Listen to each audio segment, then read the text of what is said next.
નમસ્કાર વિદ્યાર્થી મિત્રો, સ્વાગત છે તમારું યુવા સારથી કેરિયર એકેડેમીના આજના કરંટ અફેર્સ વિથ જીકે સિરીઝના વિડીયોમાં. વિદ્યાર્થી મિત્રો, આજના વિડીયોની અંદર આપણે એનસીઆરટી જીસીઆરટી મુજબ ઇતિહાસના 15 પ્રશ્નોની શરૂઆત કરી છે.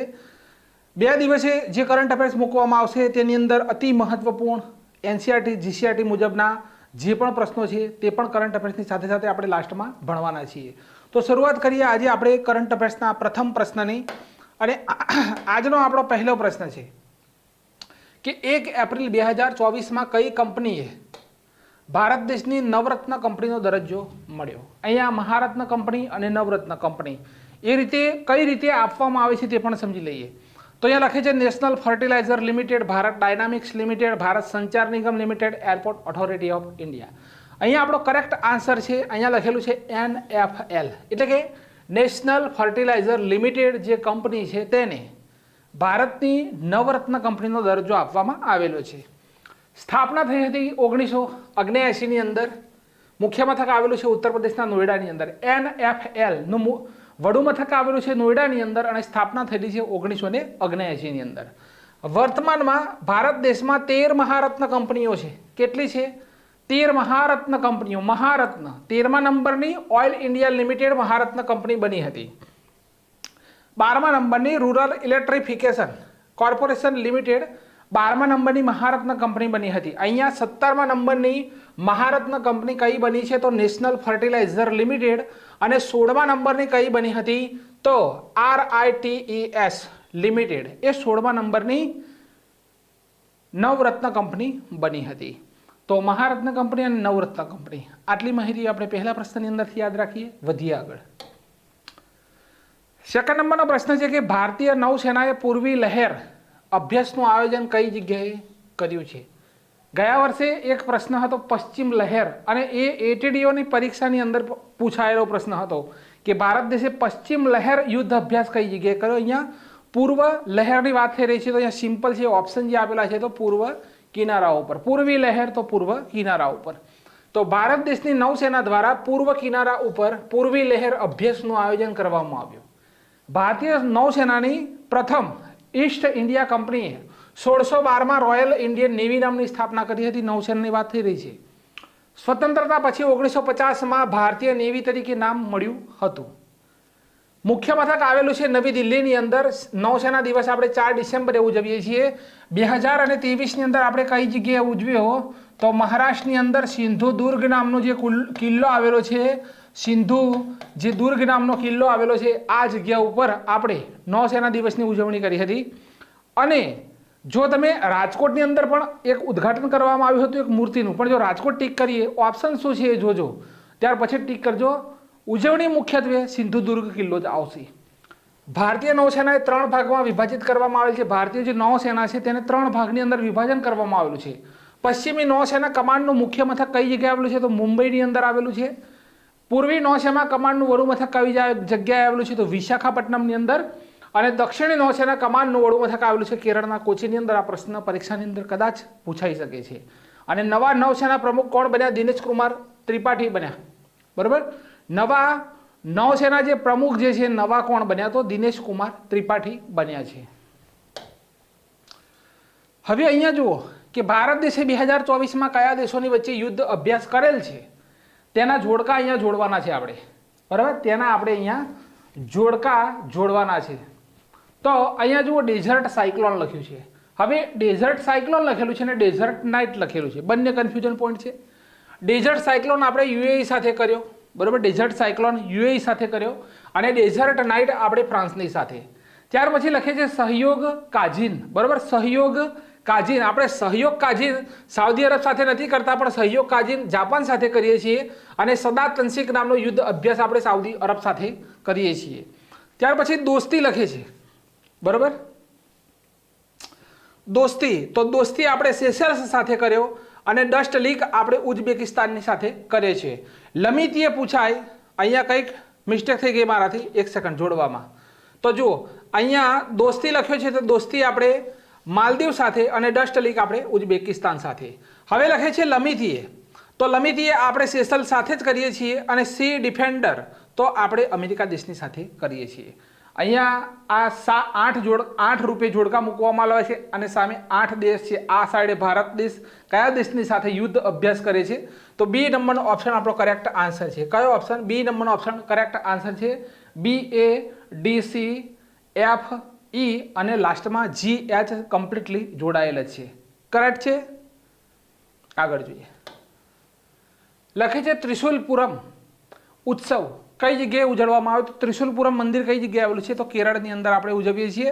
અહીંયા નીચે ઇમેજની અંદર આપેલું છે ત્રિશુલપુરમ.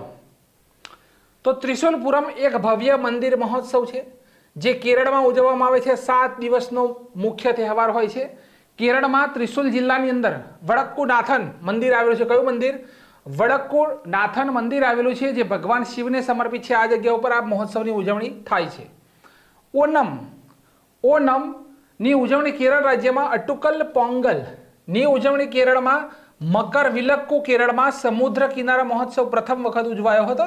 એ પણ કેરળની અંદર ભારત દેશની અંદર પ્રથમ સમુદ્ર કિનારા મહોત્સવ કઈ જગ્યાએ ઉજવાયો હતો? તો કેરળની અંદર પ્રથમ વખત ઉજવણી થઈ. અહીંયા લખેલું છે કે અટ્ટુકલ પોંગલ. બરાબર. ફક્ત પોંગલ લખેલું હોય, ફક્ત પોંગલ જ લખેલું હોય તો આ જગ્યા ઉપર આપણો કરેક્ટ આન્સર આવશે તમિલનાડુ. આ જગ્યા ઉપર કયો આન્સર આવશે? તમિલનાડુ. ફક્ત પોંગલ લખેલું હોય, અહીંયા અટ્ટુકલ પોંગલ લખેલું છે. ત્યાર પછી અહીંયા પંડોરી મહોત્સવ લખેલું છે ઉત્તરાખંડની અંદર. હરેલા ઉત્સવ ઉત્તરાખંડ, હરેલા ઉત્સવ છત્તીસગઢ. ઓપ્શન જે હોય તે આપણે ટીક કરવું પડશે. હરેલા હરેલી, બરોબર. હરેલા કદાચ હરેલા પણ હોય અને આ રીતે હરેલા પણ હોય. બંને હરેલા જ છે પણ રાજ્ય અલગ અલગ છે. હરેલા ઉત્સવ ઉત્તરાખંડ, હરેલા ઉત્સવ છત્તીસગઢ. બંને ઓપ્શન કોઈ દિવસ પરીક્ષામાં હશે નહીં. બરોબર. એટલે તમારે જોવું પડશે કે કયો ઓપ્શન છે. આ 2 રાજ્ય યાદ રાખજો. હવે લખી છે ચાપચારકૂટ તો મિઝોરમ. હોર્નબિલ મહોત્સવ તો નાગાલેન્ડ. બરોબર. હોર્નબિલ મહોત્સવ તો નાગાલેન્ડ. પણ પક્કે પાંગા હોર્નબિલ પૂછાય તો આવશે અરુણાચલ પ્રદેશ. લોસાર, બરોબર. લોસર લખેલું છે, અહીંયા છે લોસર. તો આ મહોત્સવ લદ્દાખ અને અરુણાચલ પ્રદેશમાં ઉજવાય છે. પણ લોસાંગ પૂછી લે, લોસાર અને લોસાંગ પૂછી લે તો કરેક્ટ આન્સર આવશે આપણો સિક્કિમ. ક્લિયર છે. તો આ ત્રિશુલપુરમ કેરળ રાજ્યની અંદર ઉજવવામાં આવે છે. ભગવાન શિવના મંદિરને સમર્પિત છે. ચોથા નંબરનો પ્રશ્ન છે કે ભારત દેશના નવા નૌસેના પ્રમુખ કોણ બન્યા? નૌસેના પ્રમુખ કોણ બન્યા? અહીંયા આ પ્રશ્ન ખોટો છે. બરાબર. આ પ્રશ્ન છપાયેલો ખોટો છે. કેમ કે અહીંયા આપણો પ્રશ્ન હું અહીંયા બનાવી દઉં છું, મોઢે બોલી દઉં, તમે લખી દેજો કે કેન્ડિડેટ્સ ટુર્નામેન્ટ જીતવાવાળા પ્રથમ ભારતીય વ્યક્તિ કયા બન્યા છે? સૌથી ઓછી ઉંમરના પ્રથમ ભારતીય વ્યક્તિ કયા બન્યા છે? આ પ્રશ્ન ખોટો છે. ગયા કરંટ અફેર્સનો પ્રશ્ન છે. તો કેન્ડિડેટ્સ ટુર્નામેન્ટ જીતવાવાળા સૌથી ઓછી ઉંમરના પુરુષ ખેલાડી કોણ બન્યા છે? એવો પ્રશ્ન છે. આ જગ્યાએ પ્રશ્ન છે. જુઓ, આ પ્રશ્ન જે અહીંયા લેવાનો હતો તે અહીંયાથી અહીંયા આવી ગયેલો છે. બરાબર. આ ગયા કરંટ અફેર્સનો પ્રશ્ન ગયો નથી. આ પ્રશ્ન અહીંયા આવવો જોઈએ. તો આપણો પ્રશ્ન આ છે કે કેન્ડિડેટ્સ ટુર્નામેન્ટ જીતવાવાળા સૌથી ઓછી ઉંમરના પુરુષ ખેલાડી કોણ બન્યા? ઓપ્શન છે આપણો વિદ્યાર્થી મિત્રો કરેક્ટ બી ડી ગુકેશ. તો શતરંજ ટુર્નામેન્ટ કેન્ડિડેટ જીતનાર સૌથી ઓછી ઉંમરના ખેલાડી ડી ગુકેશ બન્યા છે. ફિડે કેન્ડિડેટ ટુર્નામેન્ટ આયોજન કેનેડામાં કરવામાં આવ્યું. વિશ્વનાથ આનંદ પછી માત્ર 17 વર્ષની ઉંમરમાં તેમણે આ ટુર્નામેન્ટ જીતી છે. ચલો સીધી લીટીમાં એક જ લીટીમાં યાદ કરી લઈએ કે કેન્ડિડેટ્સ ટુર્નામેન્ટનું આયોજન કેનેડામાં થયું.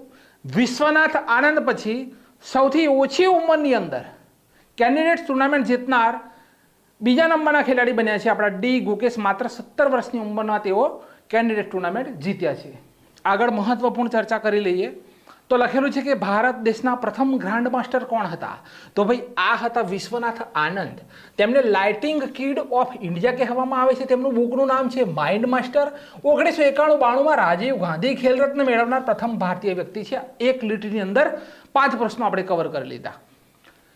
ભારતમાં સૌથી યુવાન ગ્રાન્ડ માસ્ટર તો ડી ગુકેશ છે. બરોબર. ભારતની પ્રથમ ચેસ એકેડેમી ભુવનેશ્વરમાં ખુલશે. 2024નો ચેસ ઓલિમ્પિયાડ હંગરીના બુડાપેસ્ટમાં આયોજિત થશે.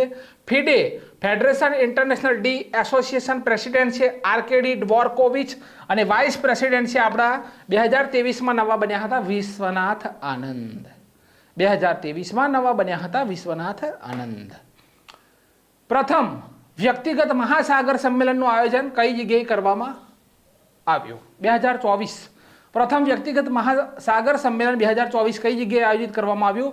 તો અહીંયા 2024 યુએન ઓશન ડિકેડ કોન્ફરન્સ લખેલું છે 10 થી 12 એપ્રિલ 2024 ની વચ્ચે બાર્સેલોના સ્પેનની અંદર આયોજિત કરવામાં આવ્યું. બી આપણો કરેક્ટ આન્સર છે. બરાબર, બી આપણો કરેક્ટ આન્સર છે. તો ઓશન ડિકેડ કોન્ફરન્સ 2024 નું આયોજન બાર્સેલોના સ્પેનમાં કરવામાં આવ્યું 10 થી 12 એપ્રિલની વચ્ચે. જ્યારે 2024 ની થીમ પણ રાખવામાં આવી છે delivering the service we need for the ocean we want. અહીંયા આપેલું છે delivering the science we need for the ocean we want. બરાબર, અહીંયા સાયન્સ છે, અહીંયા સર્વિસ થઈ ગયું છે સાયન્સ. બરાબર, અહીંયા સાયન્સ આવશે, સર્વિસ થઈ ગયું છે. ભારતના પૃથ્વી વિજ્ઞાન સચિવ કોણ છે? તો એમ રવિચંદ્રન જે છે તેમણે આ જગ્યા ઉપર ભાગ લીધો. ભારત દેશે સમુદ્રની સમસ્યાઓનું નિરાકરણ લાવવા હૈદરાબાદમાં હિન્દ મહાસાગર ક્ષેત્રીય સંમેલનનું આયોજન કર્યું હતું. 2024 વિશ્વ ફ્યુચર એનર્જી સમિટનું આયોજન યુએઈમાં કરવામાં આવ્યું. 9મા નંબરની રાયસીના ડાયલોગ નવી દિલ્હીમાં આયોજિત કરવામાં આવી, જેમાં ચીફ ગેસ્ટ ગ્રીસ દેશના પ્રધાનમંત્રી હતા. 7મું હિન્દ મહાસાગર સંમેલન ઓસ્ટ્રેલિયામાં આયોજિત થયું. ભારત દેશ યુનેસ્કોના 46માં વિશ્વ ધરોહર સમિતિની અધ્યક્ષતા કરશે 2024ની અંદર. હજુ કરી નથી, હવે કરશે. તો આ મહત્વપૂર્ણ માહિતી છે આવનારી તમામ પરીક્ષાઓ માટે. ભારત દેશના કયા રાજ્યે 2023-24ના વર્ષમાં સૌથી વધુ ઇલેક્ટ્રોનિક્સ નિર્યાત કર્યું છે? તો અહીંયા આપણો કરેક્ટ આન્સર આવશે તમિલનાડુ. મુદ્દો સમજજો, અહીંયા જોરદારનું કન્ફ્યુઝન પોઈન્ટ છે. તો ઇલેક્ટ્રોનિક્સ આઇટમનું નિર્યાત કરવામાં તમિલનાડુ રાજ્ય પૂરા ભારત દેશમાં પ્રથમ નંબરે છે. પણ પૂરા ભારત દેશના 33% ઉત્પાદન માત્ર તમિલનાડુએ કર્યું છે.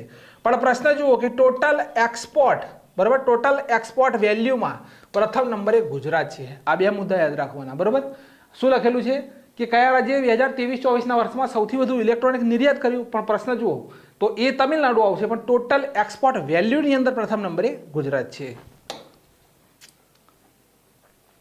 વર્લ્ડ ઇકોનોમિક ફોરમ દ્વારા કોને યંગ ગ્લોબલ લીડરના રૂપમાં પસંદ કરવામાં આવ્યા છે? તો અહીંયા આપણો કરેક્ટ આન્સર છે ડી, અદ્વૈત નાયર. શું છે? અદ્વૈત નાયર. તો અદ્વૈત નાયર 2024ના વર્ષ માટે વર્લ્ડ ઇકોનોમિક ફોરમના યંગ ગ્લોબલ લીડર તરીકે પસંદ કરવામાં આવ્યા છે. વર્લ્ડ ઇકોનોમિક ફોરમ સ્થાપના 1971ની અંદર, મુખ્ય મથક આવેલું છે કોલોગ્નીની અંદર, અને પ્રેસિડેન્ટ છે બોર્જ બ્રેરેન્ડ.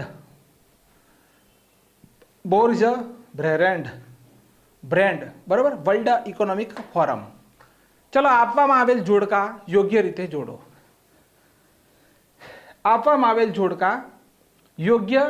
જોડો. લતા દીનાનાથ મંગેશકર એવોર્ડ 2024 તો કોને મળ્યો? તો ભાઈ આ અમિતાભ બચ્ચનને જ મળ્યો છે. બરાબર, એબલ એવોર્ડ 2024 કોને મળ્યો? લખેલું છે મિચેલ ટેલાગ્રેડ, તો તેમને જ મળ્યો છે. ઇરાસ્મસ એવોર્ડ મળ્યો છે અમિતાભ ઘોષને, આપણે બરોબર જોડાયેલું છે. 2024નો પ્રિઝકર એવોર્ડ તો રિકેન યામામોટોને મળ્યો, એ પણ બરોબર છે. જીડી બિરલા એવોર્ડ તો અદિતિ સેનને મળ્યો. બરાબર, અદિતિ સેન ડેન, પાછળ ડેન આવશે, તેમને મળ્યો. સાહિત્ય અકાદમી એવોર્ડ હિન્દીનો મળ્યો સંજીવને. સાહિત્ય અકાદમી ઇંગ્લિશ માટે મળ્યો નીલમ શરણ ગૌરને. 33મું વ્યાસ સન્માન પુષ્પા ભારતીને મળ્યું, અને 33મું સરસ્વતી સન્માન પ્રભા વર્માને મળ્યું. તો અહીંયા આપણો કરેક્ટ આન્સર છે ABCDEFGHI કમ્પ્લીટલી જોડાયેલા જ છે. કોઈક જગ્યાએ એવું પણ બની શકે કે જોડકા કમ્પ્લીટલી જોડાયેલા જ હોય, એને આપણે કશું કરવાનું હોતું જ નથી, તો એટલા માટે આ રીતે મૂક્યા છે. બરાબર, કોઈ પણ એક એવોર્ડ પરીક્ષામાં આવી શકે છે. અંતરિક્ષ વિજ્ઞાનમાં મહત્વપૂર્ણ સેવા માટે કોને આર્યભટ્ટ એવોર્ડથી સન્માનિત કરવામાં આવ્યા? તો અહીંયા આપણો કરેક્ટ આન્સર છે પાઉલરી સુબ્બારાવ. બરાબર, પાઉલરી, અહીંયા લખેલું છે પાઉલરી સુબ્બારાવ જે છે તેમને મળ્યો. તો પાઉલરી સુબ્બારાવને આર્યભટ્ટ એવોર્ડ મળ્યો છે. ઇન્ડિયન સ્પેસ રિસર્ચ ઓર્ગેનાઇઝેશનના ચંદ્રયાન માટે 2 એવોર્ડ 2024માં મળ્યા છે. બરાબર, હવે જુઓ આ પ્રશ્ન આપણે એક જ લીટીમાં પૂરો કરવાનો છે. એક જ લીટીમાં નીચે જુઓ કે ઇન્ડિયન સ્પેસ રિસર્ચ ઓર્ગેનાઇઝેશનના ચંદ્રયાન જે 3 હતું, કયું હતું?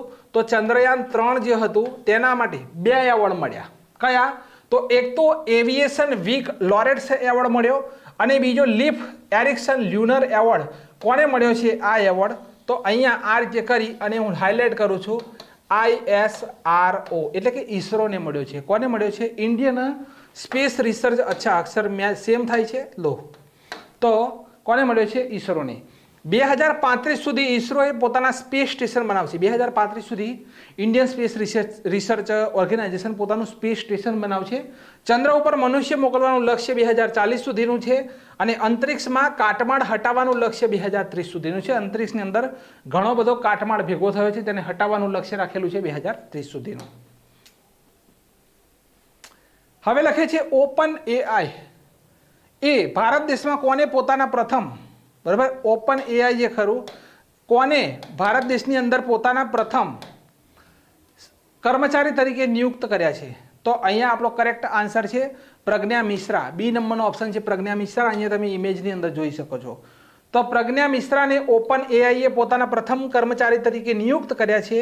ઓપન એઆઈની વાત કરીએ તો ઓપન એઆઈ દ્વારા ચેટ જીપીટીની શરૂઆત કરવામાં આવેલી હતી. આ મહત્વપૂર્ણ મુદ્દો, બરાબર. ચેટ જીપીટીની શરૂઆત કરવામાં આવી હતી. આ મહત્વપૂર્ણ મુદ્દો. હવે અહીંયા 2024નો world press photo of the year 2024 કોને મળ્યો? તો આપણો કરેક્ટ આન્સર છે મોહમ્મદ સલેમ. આ મોહમ્મદ સલેમ નામના જે વ્યક્તિ હતા તેમણે ગાઝાપટ્ટી અને ગાઝાપટ્ટીની અંદર ઇઝરાયલ દ્વારા જે હુમલો કરવામાં આવી રહ્યો હતો તેની અંદર એક આ મહિલા તમે જોઈ રહ્યા હોય તો આ મહિલા એ એમની ભત્રીજી છે, બરાબર, એમની ભત્રીજી છે. તેને એનું મૃત શરીર પોતાના ખોળાની અંદર રાખી અને પોકાર કરી રહી છે કે આ શું થઈ રહ્યું છે. તો આ જે ઇમેજ છે એ મોહમ્મદ સલેમ દ્વારા લેવામાં આવી હતી. આ મહિલાની ફોટો મોહમ્મદ સલેમ દ્વારા લેવામાં આવી હતી ને આ ફોટોને આ એવોર્ડ મળ્યો છે. આ મહિલા પોતાની ભત્રીજીનું મૃત શરીર પોતાના ખોળામાં લઈ અને જે પોકાર કરી રહી છે આ ફોટાને press photo of the year વિશ્વ, બરાબર, વિશ્વ ફોટો ઓફ ધ યર તરીકે સન્માનિત કરવામાં આવેલ છે. તમે ઇમેજમાં જોઈ શકો છો. ચલો, સોમ્પેન જનજાતિના 7 સભ્યોએ પ્રથમ વખત પોતાનો વોટ આપ્યો. તેમનું નિવાસ સ્થાન કયું? તો અહીંયા આ સોમ્પેન જનજાતિ તમે જોઈ શકો છો. આ જાતિ ક્યાંની છે? તો અંડમાન અને નિકોબારની છે સોમ્પેન જનજાતિ. તો અંડમાન અને નિકોબાર દ્વીપ સમૂહમાં સોમ્પેન જનજાતિના 7 સભ્યોએ પ્રથમ વખત લોકસભાની અંદર મતદાન કર્યું. પ્રથમ વખત 2011ની જે વસ્તી ગણતરી છે એ પ્રમાણે તેમની વસ્તી 229 છે પૂરા ભારત દેશની અંદર, બરાબર, પૂરા ભારત દેશની અંદર. તો આ સોમ્પેન જે જનજાતિ છે, સોમ્પેન જનજાતિ, એણે અત્યારે જે લોકસભાની ચૂંટણી ચાલી રહી છે અંદમાન અને નિકોબારની આ જાતિ છે તેણે પ્રથમ વખત વોટિંગ કર્યું છે. માટે આ પ્રશ્ન મહત્વનો છે. આગળ છે 24 એપ્રિલ રાષ્ટ્રીય પંચાયતી રાજ દિવસ તરીકે ઉજવવામાં આવે છે. આ દિવસે 73મો બંધારણીય સુધારો અમલમાં આવ્યો હતો. 73મો, બરાબર. અહીંયા પાતળી પેન કરી લઈએ. વડાપ્રધાન મનમોહન સિંહે 24 એપ્રિલ 2010ના રોજ પ્રથમ રાષ્ટ્રીય પંચાયતી રાજ દિવસની જાહેરાત કરી હતી. પંચાયતી રાજ મુખ્યત્વે ભારત, પાકિસ્તાન અને નેપાળમાં આવેલ દક્ષિણ એશિયાઈ રાજકીય પ્રથા છે. પંચાયત એટલે કે 5, બરાબર, પંચ ઉપરથી ઉતરી આવેલ છે. પંચાયત એટલે આર્થિક સમુદાય દ્વારા પસંદ કરાયેલ 5 વડીલોનો સમૂહ. પંચાયતમાં 3 સ્તર આવેલા છે: ગામ, તાલુકો અને જિલ્લો. પંચાયતી રાજ શબ્દ બ્રિટિશ રાજ દરમિયાન ઉદ્ભવ્યો હતો. રાજનો રાજ જે છે તેનો શાબ્દિક અર્થ થાય શાસન અથવા સરકાર. મહાત્મા ગાંધીજીએ પંચાયતી રાજની હિમાયત કરી હતી કે જ્યાં દરેક ગામ પોતાની બાબતો માટે જવાબદાર હોય અને આ હેતુ માટે, બરાબર, આવા હેતુ માટે ગાંધીજીએ ગ્રામ સ્વરાજ એવો શબ્દ પ્રયોજ્યો હતો. ગાંધીજીએ કયો શબ્દ પ્રયોજ્યો હતો? તો ગ્રામ સ્વરાજ શબ્દ પ્રયોજ્યો હતો. રાજ્ય સરકાર દ્વારા 1950થી 60ના દાયકામાં પંચાયતી રાજ પદ્ધતિ અપનાવવામાં આવી હતી. 24 એપ્રિલ 1993માં બંધારણમાં 73મો સુધારો અધિનિયમ 1992 દ્વારા કરવામાં આવ્યો, બરાબર. 1992 અધિનિયમ દ્વારા કરવામાં આવ્યો અને પંચાયતી રાજની રચના કરી. 24 ડિસેમ્બર સુધીમાં આ અધિનિયમ 8 રાજ્યમાં લાગુ થયો: આંધ્રપ્રદેશ, ગુજરાત, હિમાચલ પ્રદેશ, મહારાષ્ટ્ર, મધ્યપ્રદેશ, ઓરિસ્સા અને રાજસ્થાન. ગુજરાત પંચાયત અધિનિયમ 1961 1 એપ્રિલ 1963થી અમલમાં આવ્યો. ગુજરાત પંચાયત ધારો 1993, બરાબર, 15 એપ્રિલ 1994થી અમલમાં આવ્યો. 73માં બંધારણીય સુધારા દ્વારા ભાગ 9 પંચાયતના નામથી ઉમેરવામાં આવ્યો. તેમાં અનુચ્છેદ નંબર 243A થી લઈને 243O સુધી જોડવામાં આવ્યા. 11મી અનુસૂચિ જોડવામાં આવી જેમાં પંચાયતો માટે 29 વિષયોનો સમાવેશ કરવામાં આવ્યો. ગુજરાતમાં પંચાયતો અને નગરપાલિકામાં મહિલાઓને 50% અનામત આપવામાં આવેલ છે. સૌપ્રથમ બિહાર દ્વારા 2005માં મહિલાઓને 50% અનામત આપવામાં આવ્યું હતું. ભારતમાં પંચાયતી રાજના પ્રણેતા બળવંતરાય મહેતા છે, જેમણે ત્રિસ્તરીય પંચાયતી રાજની ભલામણ કરી હતી. સ્વતંત્ર ભારતના પ્રથમ પંચાયતી રાજ મંત્રી એસ કેડે હતા. એસ કેડે. આંધ્રપ્રદેશ ભારતનું એકમાત્ર રાજ્ય છે જ્યાં અલ્પસંખ્યકોને પંચાયતોમાં અનામત આપવામાં આવેલી છે. ભારતમાં પંચાયતી રાજ પ્રણાલીની શરૂઆત 2 ઓક્ટોબર 1959ના રોજ રાજસ્થાનના નાગૌર જિલ્લાથી કરવામાં આવી હતી. વિદ્યાર્થી મિત્રો, 25મી એપ્રિલ વિશ્વ મેલેરિયા દિવસ તરીકે આપણે ઉજવીએ છીએ. બરાબર, 25મી એપ્રિલ પૂરા વિશ્વની અંદર મેલેરિયા દિવસ તરીકે ઉજવવામાં આવે છે. અને મેલેરિયા જે શબ્દ છે તેની ઉત્પત્તિ મધ્યકાલીન ઇટાલિયન ભાષાનો શબ્દ છે માલા એરિયા. આ શબ્દ કયો છે તો માલા એરિયા. અને આ શબ્દ ઉપરથી તેનો ઉત્પત્તિ થઈ છે. અને માલા એરિયાને શું કહેવામાં આવે છે તો એક પ્રકારની ખરાબ હવા કહેવામાં આવે છે. તો આ છે મેલેરિયાનું ઉચ્ચારણ. 1880માં મેલેરિયા ઉપર પહેલું વૈજ્ઞાનિક અધ્યયન થયું હતું, જ્યારે એક ફ્રાન્સિસ ચિકિત્સક ચાર્લ્સ લુઈ એલ્ફોર્સ લે વેરેને અલ્જીરિયામાં કામ કરતા પહેલી વખત લાલ રક્ત કોશિકાની અંદર પ્રજીવીને જોયા હતા. ત્યારે તેમણે સાબિત કર્યું હતું કે મેલેરિયા રોગનું કારણ પ્રોટોજીવા પ્રજીવ છે. આ શોધ હેતુ 1907નો ચિકિત્સા માટેનો નોબેલ પુરસ્કાર તેમને મળ્યો હતો. પોઈન્ટ નોંધ કરજો. વિશ્વ મેલેરિયા દિવસ આફ્રિકા મેલેરિયા દિવસ ઉપરથી પ્રેરિત થઈને ઉજવવામાં આવે છે. 25મી એપ્રિલ 2008ના રોજ પ્રથમ વખત વિશ્વ મેલેરિયા દિવસની ઉજવણી કરવામાં આવી હતી. મેલેરિયા વાહક તરીકે માદા એનાફિલિસ મચ્છર કામ કરે છે. બરાબર, શાનાથી થાય તો માદા એનાફિલિસ મચ્છરથી. મેલેરિયા રોગ શરીરના બરોડ અંગને પ્રભાવિત કરે છે. અને 20 ઓગસ્ટના રોજ વિશ્વ મચ્છર દિવસ ઉજવાય છે. 20 ઓગસ્ટના દિવસે વિશ્વ મચ્છર દિવસ તરીકે ઉજવીએ છીએ. આગળ છે મેલેરિયાના 4 પ્રકાર. બરાબર, 4 પ્રકાર હોય છે. મેલેરિયા મુક્ત થનાર ભારતનું પ્રથમ રાજ્ય પરીક્ષાની અંદર પૂછી લેશે તો આપણું કયું છે કે મધ્યપ્રદેશ. ગુજરાતને બરાબર, ગુજરાતને 2022ની અંદર મેલેરિયા મુક્ત જાહેર કરવામાં આવેલ હતું. જૂન મહિનાને મેલેરિયા મહિના તરીકે આપણે ઉજવીએ છીએ. મેલેરિયાની સારવાર માટે ક્લોરોક્વિન, બરાબર, ક્લોરોક્વિન નામની ગોળી આપવામાં આવે છે. રાષ્ટ્રીય મેલેરિયા નિયંત્રણ કાર્યક્રમ NMCP ક્યારથી 1953 અને નેશનલ મેલેરિયા નાબૂદી પ્રોગ્રામ તો 1958. હેલ્પલાઇન નંબર કયો છે તેનો તો 104 તેનો હેલ્પલાઇન નંબર છે. જો આ કરંટ અફેર્સની માહિતી ગમી, બરાબર, રાજસ્થાનના નાગૌરથી આ શરૂઆત કરવામાં આવી હતી. લાસ્ટમાં સરસ મજાના પ્રશ્ન જોઈ લઈએ. ચલો, પહેલો પ્રશ્ન કે કુમારપાડે વાઘેલ નામનું ગામ કોને ભેટમાં આપ્યું હતું? વાઘેલ નામનું જે ગામ છે તે કોને ભેટમાં આપ્યું હતું? તો આપણો બી નંબરનો ઓપ્શન કરેક્ટ આન્સર છે કે ભાઈ અર્ણોરાજ જે છે તેને કુમારપાડે વાઘેલ નામનું ગામ કોને ભેટમાં આપ્યું હતું? તો અર્ણોરાજને. બીજો પ્રશ્ન છે કે વાઘેલાઓ કઈ શાખાના વંશજ ગણાય? તો આપણો કરેક્ટ આન્સર છે સી, વ્યાર્ધપલ્લી. ત્રીજા નંબરે છે કે વાઘેલા વંશના પ્રથમ પુરુષ તરીકે કોને ગણવામાં આવે છે? તો વાઘેલા વંશના પ્રથમ પુરુષ તરીકે અર્ણોરાજને ગણવામાં આવે છે. ચોથા નંબરનો પ્રશ્ન કે કોણે લવણ પ્રસાદને ધોળકાના દંડનાયક તરીકે નિમ્યા હતા? તો આપણો કરેક્ટ આન્સર છે ભીમદેવ બીજો.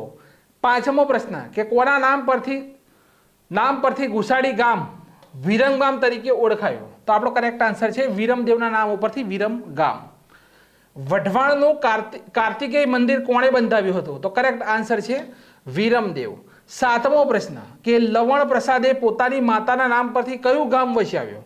તો આપણો કરેક્ટ આન્સર છે સલખણપુર. કયો છે? સલખણપુર. આઠમો પ્રશ્ન કે ભીમદેવ બીજાના સમયમાં કોણે ખંભાત નજીક કુતુબુદ્દીન એબકને અટકાવ્યો હતો? તો આપણો કરેક્ટ આન્સર છે લવણ પ્રસાદ. નવમા નંબરનો પ્રશ્ન કે લવણ પ્રસાદે કોના નામ પરથી ધોળકા વસાવ્યો? બરાબર, લવણ પ્રસાદે કોના નામ પરથી ધોળકા વસાવ્યું? આ નવમા નંબરનો પ્રશ્ન જે પણ વિદ્યાર્થી મિત્રો વિડીયો જોઈ રહ્યા છે તેમના માટે કોમેન્ટ બોક્સની અંદર જણાવવાનો છે. બરાબર, તેમને મને કોમેન્ટ બોક્સની અંદર જણાવવાનો છે કે લવણ પ્રસાદે કોના નામ પરથી ધોળકા વસાવ્યું હતું. ચાલો, 10મો પ્રશ્ન કે કોના શાસનકાળ દરમિયાન વસ્તુપાળ અને તેજપાળે ગિરનાર પર્વત પર શેત્રુંજય પર્વત પર મંદિરો બંધાવ્યા? તો આપણો કરેક્ટ આન્સર છે વીર ધવલ. 11મો પ્રશ્ન કે અંતિમ સોલંકી શાસક ત્રિભુવનપાળ ગાદી પરથી ઉતારી કોણે ગુજરાત પર વાઘેલા વંશના શાસનની શરૂઆત કરી? તો આપણો કરેક્ટ આન્સર છે વિસલદેવ વાઘેલા. 12મો પ્રશ્ન કે દક્ષિણના કયા રાજાને પરાજિત કરી વીર ધવલને ખંભાત મેળવ્યો? તો આપણો કરેક્ટ આન્સર છે રાજા શંખ. 13મો પ્રશ્ન કે વસ્તુપાળ અને તેજપાળનો જન્મ ક્યાં થયો હતો? તો આપણો કરેક્ટ આન્સર છે તેમનો જન્મ થયેલો છે પાટણમાં. 14મો પ્રશ્ન, વસ્તુપાળ અને તેજપાળ કોના મંત્રી હતા? તો આપણો કરેક્ટ આન્સર છે ભાઈ વીર ધવલના મંત્રી હતા. અને 15મો પ્રશ્ન, લલિતા દેવી કોના પત્ની હતા? તો કરેક્ટ આન્સર છે વસ્તુપાળના પત્ની હતા. તો કરંટ અફેર્સ જ્યારે પણ હું લઈને આવીશ 2 દિવસે, એ સમયે આપણે સરસ મજાના એનસીઆરટી જીસીઆરટી પ્રમાણેના પ્રશ્નોની માહિતી મેળવીશું. વિડીયોની માહિતી ગમી છે તો લાઇક અને કોમેન્ટ તો યાર કરવાનું છે, ભૂલવાનું નથી. કોમેન્ટ કરો, લાઇક કરો તો મને પણ ખબર પડે કે આપણું કરંટ અફેર્સ કેવું બની રહ્યું છે. આનાથી વિશેષ પણ સારું બનાવવું હોય તો પણ મને કોમેન્ટમાં કહેજો. Thank you very much.